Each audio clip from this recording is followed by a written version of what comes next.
Il est auteur, comédien, vous l'avez connu, notamment sur Canal, au niveau du programme Action Discrète.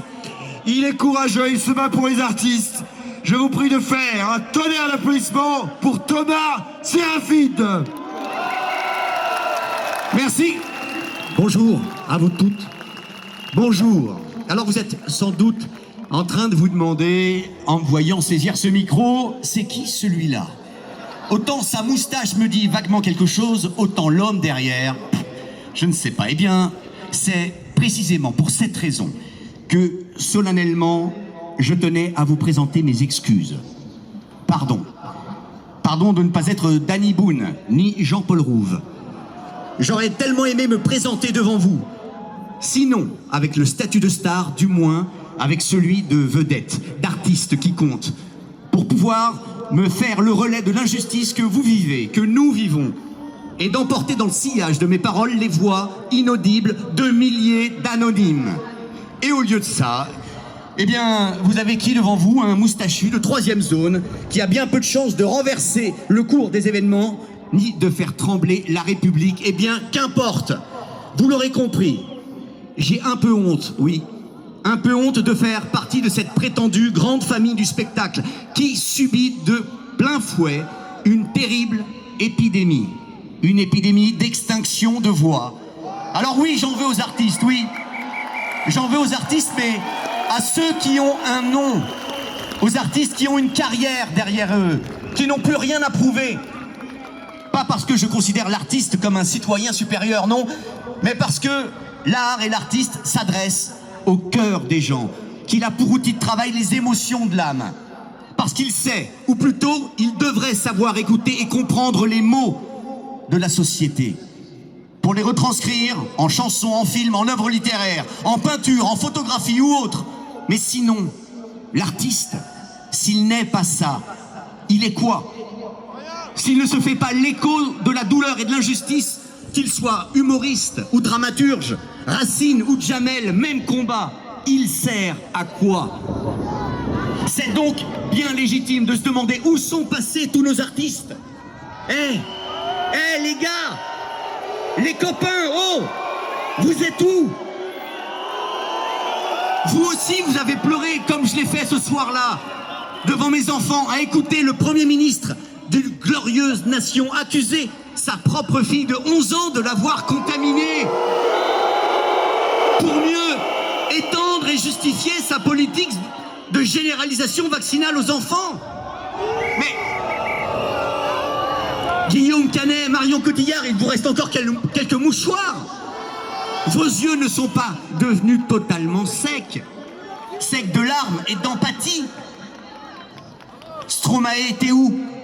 Jean Dujardin, t'aurais quand même pas passé trop de soirées interlopes au point d'être devenu sourd aux cris des aides-soignants, des médecins, des militaires, des policiers, forcés de porter atteinte à leur volonté fondamentale, à leur intégrité, sous peine d'être licenciés, de se retrouver à la rue, de courir le risque de se voir retirer la garde de leurs enfants. Cad Mérad, alors c'est vrai, t'as oublié les codes. Code civil, article 16, la loi interdit toute atteinte à la dignité de la personne. Chacun a droit au respect de son corps. Le corps humain est inviolable. Romain Duris, Karine Viard, lorsque vous irez chercher vos Césars, avant de monter sur scène, vous montrerez votre passe sanitaire aux vigiles ou aux pompiers de service au bas de l'escalier, et puis bientôt accepter, sans broncher, de le montrer tout le temps, pour toute occasion de la vie.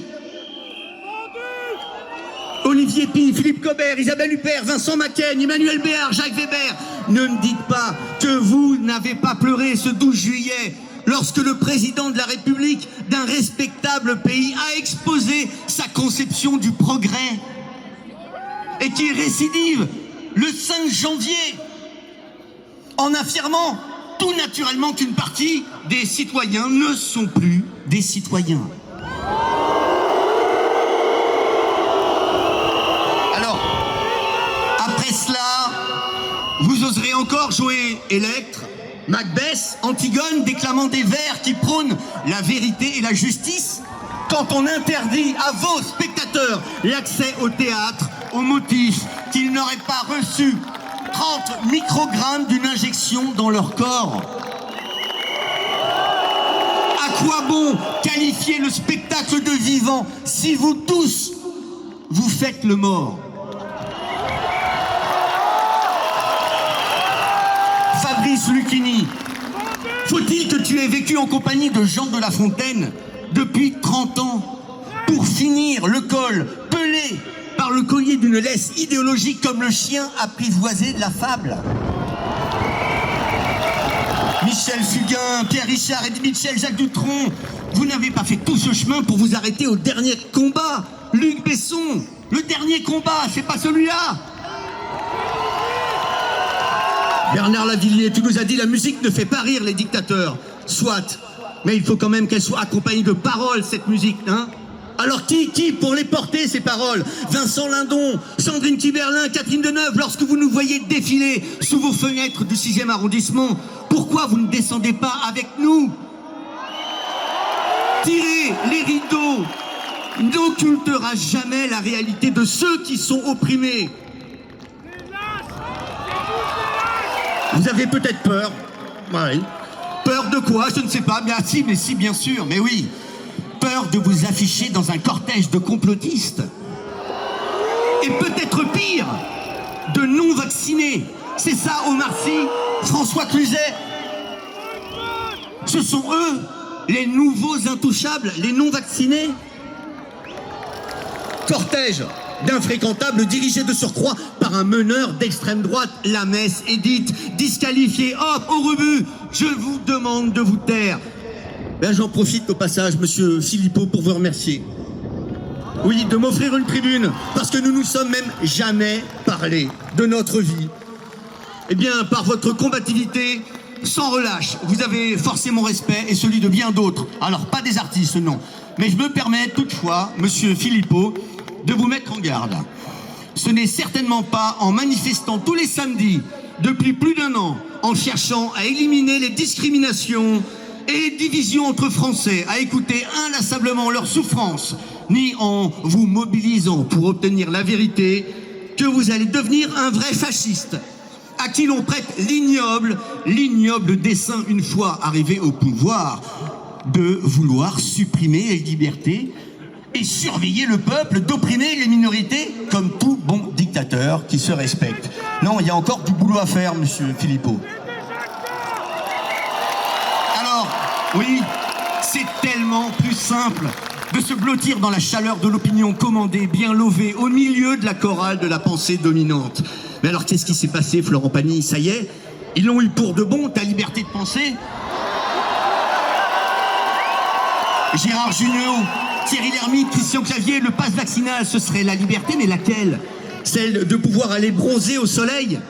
Et pourtant, on est tous d'accord, oui, on est tous d'accord, les enfants, c'est notre trésor. C'est notre trésor. Les justifiés dans les films, ils sont là pour protéger les enfants, pas les milliardaires de laboratoires pharmaceutiques. Alors, je comprends pas. Toutes ces histoires, tous ces beaux textes, toutes ces chansons, toutes ces leçons de vie, c'est pour de faux.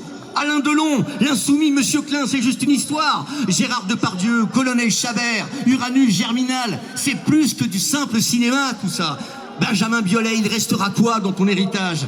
Il n'y aurait donc rien derrière tout ça, hein? Rien au fond des œuvres. La morale de l'histoire, ce quelque chose qui nous dépasse et qui nous relie au vrai, au juste. Tout ça, c'est de la fiction. Eh bien non.